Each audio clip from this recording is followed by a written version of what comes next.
Indian navy ఒక induction జరిగింది, ఒక టెస్ట్ జరిగింది. మాల్పే వెజిల్ని ఇండక్ట్ చేశారు. P-70 నీలగిరి క్లాస్ ట్రయల్స్ జరిగాయి. ఇది రెండింటిని ఎలా చూడాలి సార్? అంటే మామూలుగా మనం డిఫెన్స్ రౌండప్ నేవీది వచ్చినప్పుడల్లా మనం ఒకటి కాన్స్టెంట్లీ మాట్లాడుకుంటూ వస్తుంది ఏంటి అంటే 2014 తర్వాత మోడీ గారి ప్రభుత్వం వచ్చిన తర్వాత నుంచి నేవీ మీద ఫోకస్ ఎక్కువ పెడుతున్నారు. గతంలో లాగా ఓన్లీ ఆర్మీ మీద కాదు అని. ఇప్పుడు ఒకేసారి ఒక వెజిల్ని ఇండక్ట్ చేయడం, ఇంకో వెజిల్ని ఒక ట్రయల్స్లోకి పెట్టడం, దీన్ని ఎలా చూడాలి? అండ్ వీటి స్పెషాలిటీ ఏంటి సార్? అంటే మనకు గత ప్రభుత్వాలన్నీ కూడా ఆర్మీకే ఎక్కువ పెద్దపీట వేసేవి, బడ్జెట్లన్నీ వాళ్ళకే ఎక్కువ అలొకేట్ చేసేవాడు. ఎందుకంటే మన శత్రువులు ఇద్దరు కూడా ల్యాండ్ బేస్డే ఉన్నారు, అంటే మోస్ట్లీ ల్యాండ్ బేస్డ్. కోర్స్ చైనాకి నేవీ ఉంది, పాకిస్తాన్ కూడా నేవీ ఉంది, కానీ మోస్ట్లీ మనకున్న శత్రువులు ల్యాండ్ బేస్డ్. సరిహద్దులతోనే మనకు వాళ్ళ ప్రాబ్లం ఉంది కాబట్టి దాని మీద ఎక్కువ ఇన్వెస్ట్మెంట్ చేసాం. తర్వాత ఇన్వెస్ట్మెంట్స్ ఎయిర్ ఫోర్స్ మీద పెట్టాం. నేవీకి చాలా చిన్న చూపు చూసాం ఎంతో కాలంగా. ఇప్పుడు స్ట్రాటజిక్గా ప్రభుత్వం ఆలోచన మారింది. ఫర్ ఇన్స్టెన్స్ 1962లో కానీ 65లో కానీ మనం కనుక నేవీని పెద్ద ఎత్తున మనకు దించుంటే బహుశా యుద్ధ పరిణామాలు వేరేలాగా ఉండేవి. కోర్స్ మనకు 62లో మనకు పెద్ద శక్తి లేదు మనకు, కానీ ఉన్న శక్తిని కనుక వాడుకొని ఉంటే చైనా సప్లైస్ మనం కనుక కట్ చేయగలిగి ఉంటే బహుశా వాళ్ళు ఇప్పుడున్నటువంటి అక్సై చీన్ ఇవి కూడా వదిలేసి వెళ్ళిపోయేటువంటి పరిస్థితి వచ్చి ఉండొచ్చు వాళ్ళకి.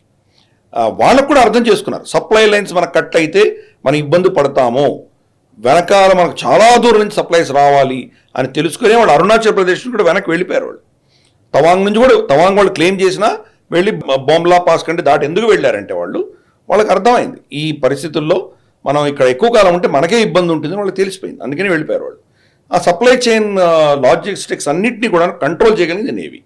అందుకని నేవీ మనకు చాలా క్రూషియల్. ఇన్ఫ్యాక్ట్ మనకు అండమాన్ నికోబార్ దీవులు ఏవైతే ఉన్నాయో అవి permanent fixed air craft carries కింద మనం భావించవచ్చు. నిజంగా అక్కడి నుంచి వాళ్ళ చైనాకు సంబంధించి 60% వాళ్ళ వాణిజ్యం అక్కడి నుంచే వెళుతుంది. అంటే కొన్ని ఆల్మోస్ట్ 80-90% వనరులు వాళ్ళు మనకు ఫర్ ఇన్స్టెన్స్ చమురు కావచ్చు, లేదా మనకు ఆఫ్రికా నుంచి వాళ్ళు ఖనిజాలు కావచ్చు, ఇవన్నీ ఏవైతే తీసుకెళ్తున్నారో ఇవన్నీ మలక్కా స్టేట్స్ మీద నుంచే వెళ్ళాలి. కాబట్టి వాటిని మనం కాపుగాస్తాం. వాళ్ళ ఎక్స్పోర్ట్స్ కూడా చాలా మటుకు అమెరికా కానిటువంటివి ఆఫ్రికా కానీ, లేదా మనకు గల్ఫ్ కానీ, యూరోప్ కానీ ఎక్స్పోర్ట్ చేసేవి అక్కడి నుంచే వస్తాయి. సో ఓవరాల్ వాళ్ళ 60% ట్రేడ్ ఇక్కడి నుంచి వెళ్తుంది. దాన్ని అరికట్టాలంటే మనకు స్ట్రాంగ్ నేవీ ఉండాలి. నేవీ ఉందంటే కనుక మనం దాన్ని కౌంటర్ చేయొచ్చు. రెండవది మనకు సెకండ్ స్ట్రైక్ కేపబిలిటీ కావాలంటే నేవీ కావాలి. ఎందుకంటే మనకు భూమి మీద ఉన్నటువంటి టార్గెట్స్ అన్నీ వాళ్ళు ఛేదించారంటే షిప్పులు కదులుతూ ఉంటాయి, వాళ్ళ రెడార్లో చూసి వీళ్ళని టార్గెట్ చేయడం చాలా కష్టం. షిప్పులు కానీ సబ్మెరీన్లు కానీ ఇక్కడి నుంచి మనం మిసైల్స్ ఫైర్ చేసామంటే కౌంటర్ అటాక్, సెకండ్ అటాక్ కొట్టగలిగిన కెపాసిటీ ఉంటుంది. అందుకని నేవీ మీద ప్రభుత్వం ఇన్వెస్ట్ చేయడం మొదలుపెట్టింది. అది నీ అడిగిన ప్రశ్నకి ఫస్ట్ సమాధానం. రెండవది ఈ మాల్పే ముల్కీ అని రెండు మన వాళ్ళు shallow water anti submarine ships launch చేశారు. షాలో వాటర్ అంటే ఏంటి? సముద్ర మట్టం చాలా తక్కువ నీళ్లు ఉన్నటువంటి ప్రాంతం, అంటే మన సీ కోస్ట్కి చాలా దగ్గరగా. దూరం వెళ్ళే కొద్దీ అది కాంటినెంటల్ షెల్ఫ్ అంటారు, అది తగ్గిపోతూ ఉంటుంది, అది దాని యొక్క డెప్త్ పెరుగుతూ వస్తుంటుంది. ఆ డీప్ సీలో వెళ్ళి యుద్ధాలు చేసేటువంటి సబ్మరీన్లు ఎలాగో ఉన్నాయి, కానీ మన సరిహద్దులను కాపాడు సంథింగ్ లైక్ మన BSF లాంటిది అనుకుందాం, బార్డర్ సెక్యూరిటీ ఫోర్స్ లాంటిది. సముద్ర నీటి కింద ఉన్నటువంటి BSF అనుకుందాం, దానికి BSF కాదు కానీ అటువంటి పేరు పెట్టుకుందాం. మన సరిహద్దులను కాపాడేటువంటిది.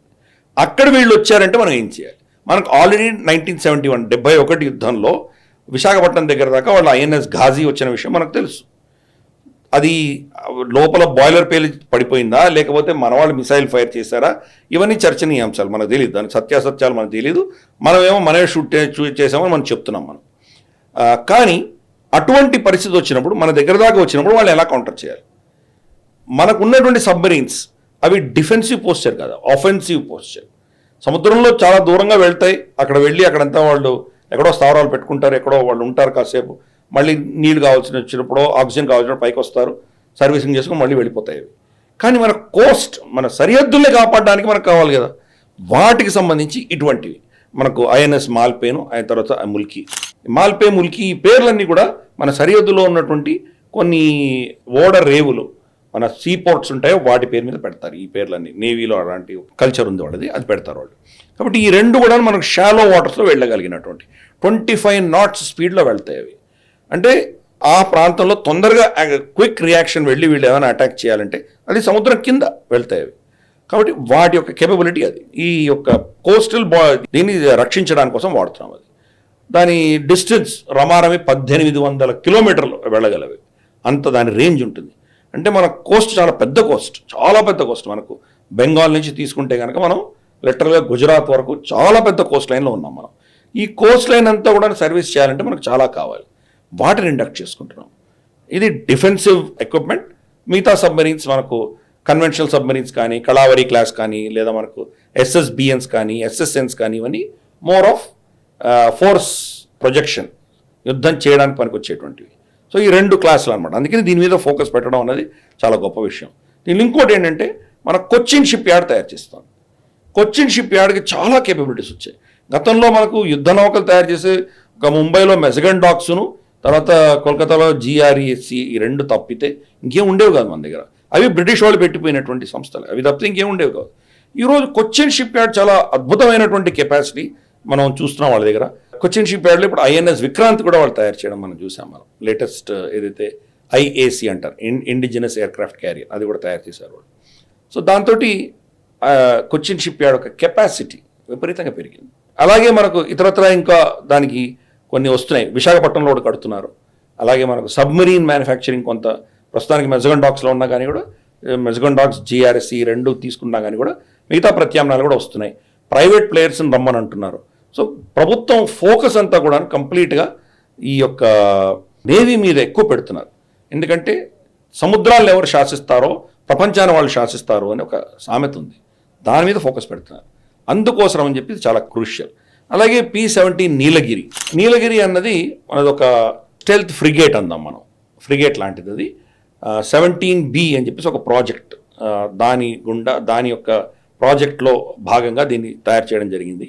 వీటిని శివాలిక్ క్లాస్ ఫ్రిగేట్స్ 17 ఏదైతే ఉందో దానికంటే అడ్వాన్స్డ్ ఫ్రిగేట్స్ తయారు చేయడం జరిగింది. దీని ఇంకా ట్రయల్స్ జరుగుతున్నాయి. ప్రస్తుతానికి అది లాంచ్ అయింది. అది గతంలోనే ఎంతో కాలం క్రితమే రావాల్సింది. అది కరోనా అప్పుడు కొంత డిలే అయింది. అది మొత్తానికి ఇప్పుడు దాన్ని లాంచ్ చేశారు. సీ ట్రయల్స్ ఇవన్నీ జరుగుతున్నాయి. డిసెంబర్లో అది కంప్లీట్గా కమిషన్ అవుతుంది. అది కమిషన్ అయినప్పుడు ఇంకా ఫుల్ డీటెయిల్స్ వస్తాయి. ప్రస్తుతానికి మనకు దాని డీటెయిల్స్ అంతా మనకు ఎక్కువగా తెలియదు, గోప్యంగా ఉంచారు దాన్ని. సో చూద్దాం, రాబోయే రోజుల్లో దానికి ఫుల్ డీటెయిల్స్ మనకు వస్తాయి. దాని కెపాసిటీ ఎంత, స్టెల్త్ ఎంత, ఇండిజినస్ కంటెంట్ ఎంత ఉంది, ఇవన్నీ వస్తాయి. కానీ అల్టిమేట్గా మనకు ఒక విధమైనటువంటి ఫినిష్డ్ ప్రోడక్ట్ ఈరోజు సముద్రంలో ఉంది. ట్రయల్స్ అవుతున్నాయి, నేవీ చెక్ చేస్తోంది, DRDO మన రీసెర్చ్ వింగ్స్ ఎవరైనా వాళ్ళు చెక్ చేస్తున్నారు, మెజగన్ డాక్స్ లిమిటెడ్ చెక్ చేస్తోంది, ఇవన్నీ చెక్ చేస్తున్నాయి. బహుశా దాంట్లో ఏమైనా కొద్ది మార్పులు ఉంటే కానీ అవి కూడా చేసి ఈ సంవత్సరం డిసెంబర్లో దాన్ని ఫుల్గా కమిషన్ చేసేటువంటి పరిస్థితులు రాబోతున్నాయి. సో ఇవంతా కూడా ఏంటంటే మన నేవల్ కెపాసిటీని పెంచుకునే దిశగా భారత ప్రభుత్వం పెడుతున్నటువంటి ఫోకస్, దాన్ని మనం చూస్తున్నాం. మనం చైనా ఈరోజు అమెరికా కంటే ఎక్కువ షిప్లు చైనాలో ఉన్నాయి, ఫైటర్ షిప్స్. అంతేకాదు వాళ్ళ సివిలియన్ షిప్స్ని కూడా యుద్ధానికే వాడుకుంటున్నారు, రెండింటినీ అనుసంధానం చేసుకుంటున్నారు. కాబట్టి మనకు కూడా అటువంటి ఆవశ్యకత ఉన్నది. సివిలియన్స్ని టచ్ చేయం, మిలిటరీయే, సివిలియనే. కానీ ఒకసారి ఇద్దరు కలిసి చేయవలసిన ఆవశ్యకత రావచ్చు. కాబట్టి ఆ దిశగా మనం కూడా మెల్లిమెల్లిగా పావులు కలుపుతున్నాం. మనం ఇప్పటికి ఇంకా ఇమ్మీడియట్గా చైనా థ్రెట్ ఇండియన్ ఓషన్లో లేదు, వస్తూ పోతున్నారు. కానీ వాళ్ళకి అంత కెపాసిటీ లేదు, ఇక్కడ వచ్చి ఏదైనా ఆపరేషన్ చేసే కెపాసిటీ లేదు. ఇక్కడికి వస్తే కనుక మళ్ళీ వెనక్కి వెళ్ళకుండా వాళ్ళని ఆపగలిగిన కెపాసిటీ మన దగ్గర ఉంది ఈరోజు. కానీ ఇది వాళ్ళు అక్కడ తయారు చేస్తున్నటువంటి షిప్ల వేగం చూస్తే కనుక 6-7 ఏళ్ల లోపు తప్పకుండా వాళ్ళు ఇక్కడ కూడా వచ్చి మనల్ని ఇబ్బంది పెట్టగలిగిన కెపాసిటీ ఉంది. అందుకనే ఫస్ట్ మన సరిహద్దులను కాపాడుకోవడానికి మాల్పే, ముల్కీ లాంటివి మనం తయారు చేసుకుంటున్నాము. అండర్ వాటర్ సీలో రికనాసెన్స్ చేయగలిగినటువంటి తయారు చేసుకుంటున్నాము. అలాగే మన SSBNs, SSN ఫ్లీట్ పెంచుకుంటున్నాము. ఫ్రిగేట్స్, కార్వెట్స్, డెస్ట్రాయర్స్ ఇవి పెంచుకుంటున్నాము. సప్లైస్ పెంచుకుంటున్నాము. అలాగే కాంట్రాక్ట్స్ చేసుకుంటున్నాము.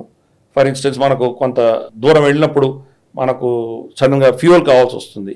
వేరే దేశాల నుంచి మనం ఫ్యూయల్ కొనుక్కొని లేదా స్పేర్ పార్ట్స్ తీసుకునేటువంటి దిశగా వాళ్ళతో ఒప్పందాలు చేసుకుంటున్నాము. సో ఇటువంటివన్నీ కూడాను స్ట్రాటజిక్గా మనం మన శక్తిని పెంచుకునే దిశగా ప్రయత్నాలు చేస్తున్నాం.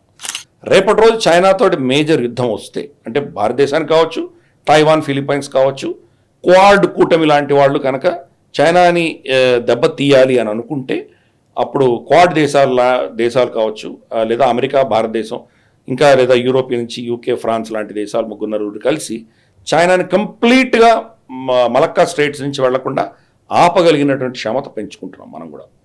సో అందుకని ఇట్స్ అ వండర్ఫుల్ న్యూస్. మనకు వచ్చినటువంటి మన సైంటిస్ట్ని, మెజగన్ డాక్స్ లిమిటెడ్ని, ప్రభుత్వాన్ని, అలాగే మన ఇండస్ట్రీ, దానికి సపోర్ట్ చేస్తున్నట్టు ఇండస్ట్రీ, మనకు కొచ్చిన్ షిప్ యార్డ్, వీళ్ళందరినీ కూడా మనం అభినందించాలి.